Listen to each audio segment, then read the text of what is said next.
chtěl bych poděkovat Felinovi za nominaci v téhle uchylné soutěži Pití piva. A tak to je teda na tu tvoji nominaci.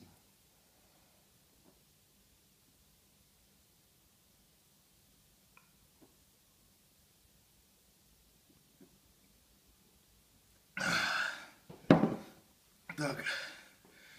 A nominoval bych Martu Smrka, Davida Čadu a Michala Zlámala, bratříčka, ať si to taky užije v té Číně trošičku.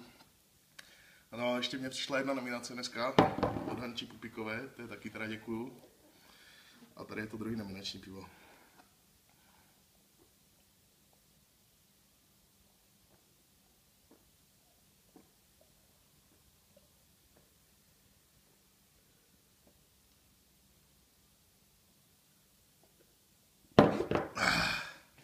No, protože jsem vypil 2 piva, to jsou 2 nominace, to je 6 lidí, takže nominuju ještě Martu Hariňovou,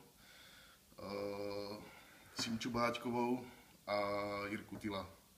Takže vám děkuju všem, užijte si to, je to super a buďte tvrdáci a dávejte taky double nominace.